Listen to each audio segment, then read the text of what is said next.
This is Anthony and Lucretia Dimmer. I'm also known as Comedian AD. All right. Go ahead.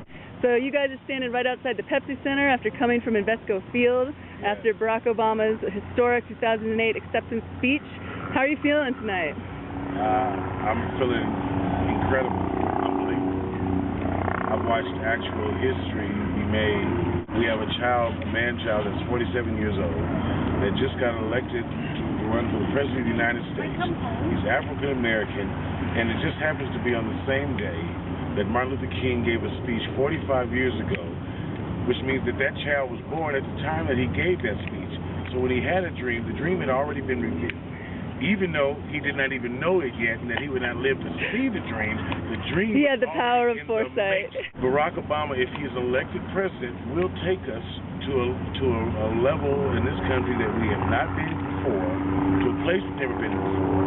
For the first time, you're going to have ideas of a person that didn't come from being rich, who is not Caucasian, who has a different understanding and views of life altogether. They totally new, not just a new president, it's a new total everything.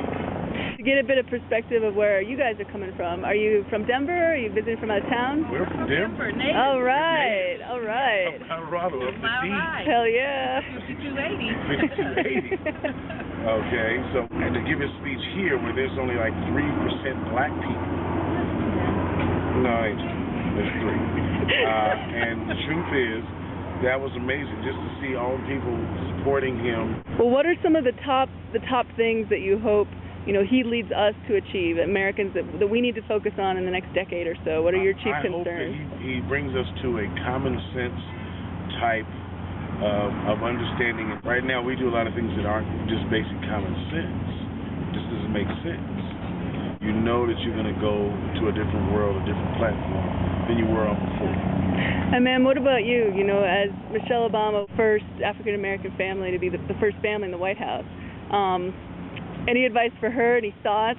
No, I was telling my husband earlier that it was just so beautiful. He and Michelle have a touch about them that's so unique, You hear presidents say, I love my wife, and the wife's kind of, off and they smile, audience way.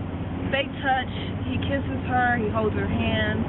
It's a lingering touch. Every woman likes that, the smaller your back contact. Other presidents are like, there's my wife, she's over there, and she smiles, and they both and they hold hands at the end. The grimace. Did you see Clinton's speech?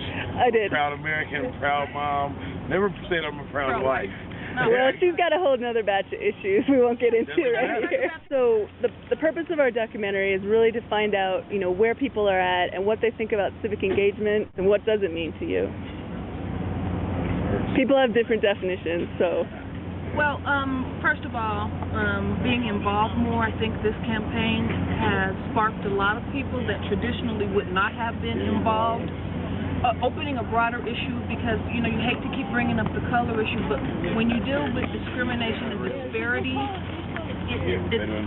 you have a better understanding. So you have things with disabled, you have things with our gay and lesbian society, and getting involved in society as a whole, which was a part of his message, And so that was really beautiful to see. And then what's so important about this campaign to me is that for the first time for me, and I know this is what Michelle said and was misinterpreted, when you say land of the free and the home of the brave, feels like it.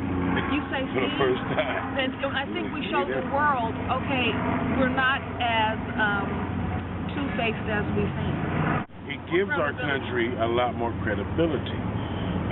It really brings home everything in our Constitution, because we all know, and it's just, we don't have to play games about it. That's why his speeches are so different than what you've ever heard, because you're getting a different perspective.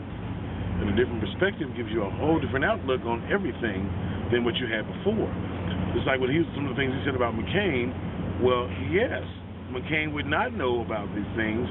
He's not living a realistic life because his life is $5 million or up.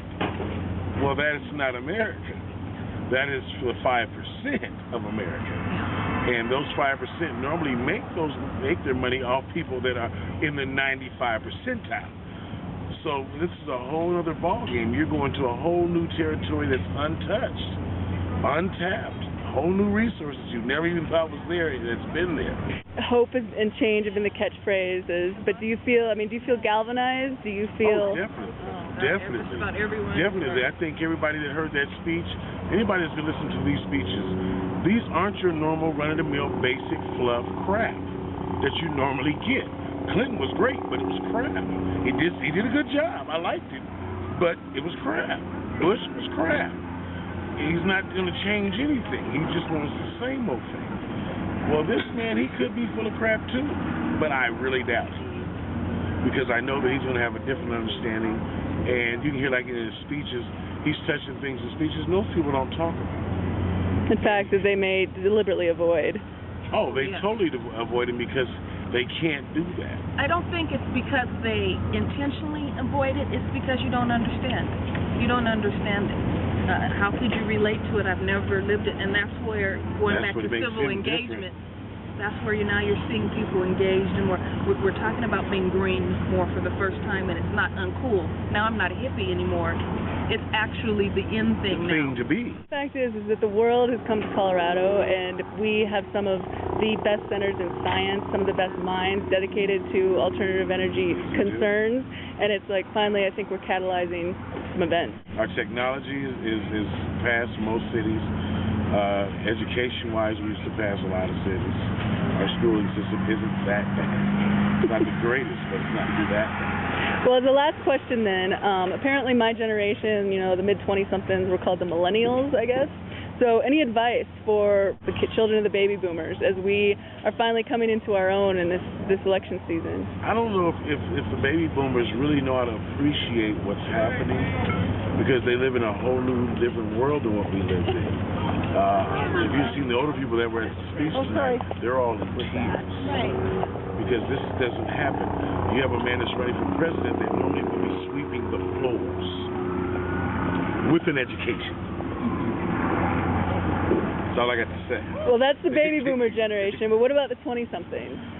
The 20-something generation, the first thing they're going to have to do is get out, make sure that they're involved.